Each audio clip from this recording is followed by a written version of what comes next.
Salut à tous, alors petite vidéo pour vous parler du Kia e-Soul qui arrive dès le mois prochain, là ça y est on est fin mars là, donc il arrive dans les prochains jours. Bon après je pense pas que honnêtement il sera livré avant plusieurs semaines, hein. Ils disent dans la news là qu'ils en ont en stock, mais au final il faudra attendre au moins jusqu'à mai voire juin je pense pour avoir les premières livraisons. Donc hein, on rappelle 452 km d'autonomie, ce Kia e-Soul, le Kia Soul numéro 2. Alors Kia il prévoit un objectif de plus de 500 commandes en France. Oui, bah 500 c'est pas énorme hein, pour 2019, sachant que ça ferait même pas, ça ferait 80 par mois, sachant qu'il arrive en avril. C'est pas énorme, hein, et non, l'objectif est assez bas, contrairement à celui du Kia e-Niro, qui pour le coup avait eu 3000 par an d'objectif, donc ils y croient un peu moins visiblement à ce Kia e-Soul. Pourtant je le trouve pas trop mal moi personnellement. Après je l'aurais peut-être pas acheté non plus si j'avais pas eu le Kona, mais ouais quoique, je sais pas, faut voir. Donc il y aura deux batteries, hein, comme le Kona et le Iniro, 39 kWh pour 136 chevaux et 64 kWh pour 204 chevaux, deux versions donc pareilles. En WTP, on peut compter sur 277 km pour la 39 kWh et 452 km en une charge pour la 64 kWh, soit 3 km de plus que le Kona et 3 de moins que le Iniro. Donc honnêtement, c'est pareil quoi, je veux dire, c'est quasi similaire aux deux autres.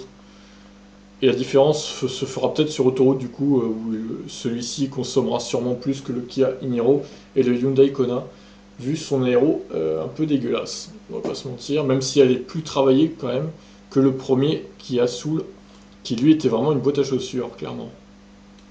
Alors ils sont en train de valider le prix, on ne sait pas encore le prix exact. Je trouve ça dommage, sachant que bah, il arrive dès le mois prochain, dans quelques jours. Bon, a priori, il serait inférieur à celui du e-Niro.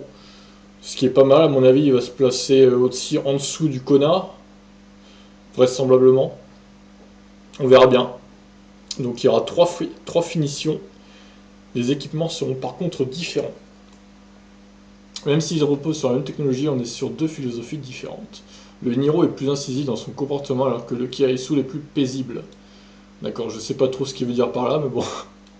La puissance arrive de façon un peu moins brutale que sur e-Niro, mais le plaisir est le même. Ah d'accord. Alors ça c'est intéressant parce que déjà le Kia e-Niro, j'avais entendu dire que la puissance arrivait moins brutalement que le Kona. Donc en gros ce serait le moins vif des trois, je sais pas. Faudrait tester hein, pour voir les sensations, mais a priori ça serait ça quoi.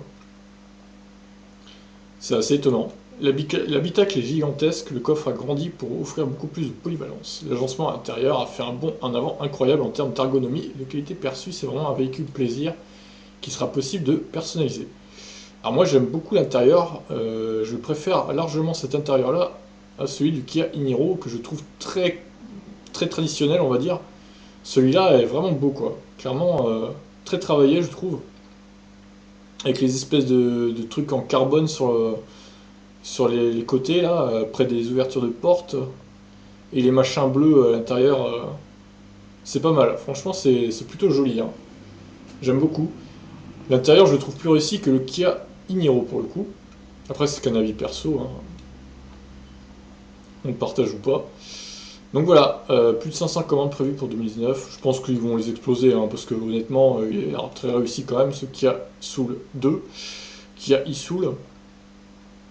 Les objectifs sont moindres que les Niro car on commence un peu plus tard. Jusqu'à présent, on faisait environ 1000 Soul électriques par an.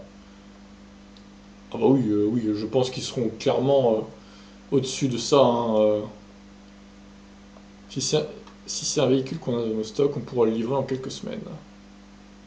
Ouais, si c'est un véhicule, hein, c'est pas sûr encore. Bon, l'arrière, j'aime un peu moins. Après, il est pas laid non plus. J'aime pas trop l'arrière du Kia e-Niro pour le coup. Après, les Coréennes, j'avoue que j'ai du mal avec leur arrière, sans blague de, de beauf, hein, mais non, après, voilà.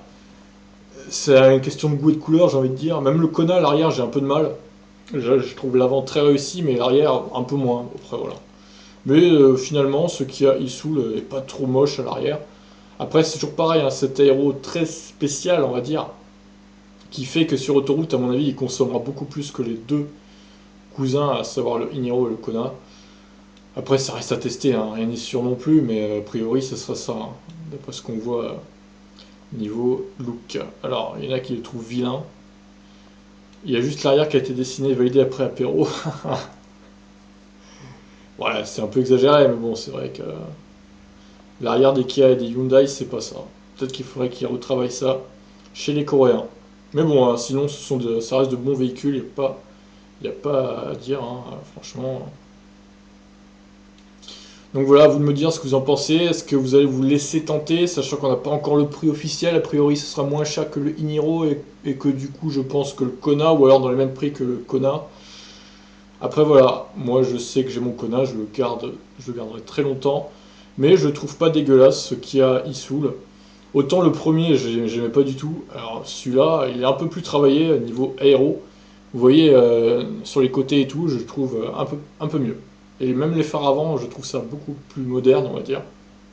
Bref, il est pas dégueu quand même. Sur ce, je vous laisse. Et à plus. Ciao.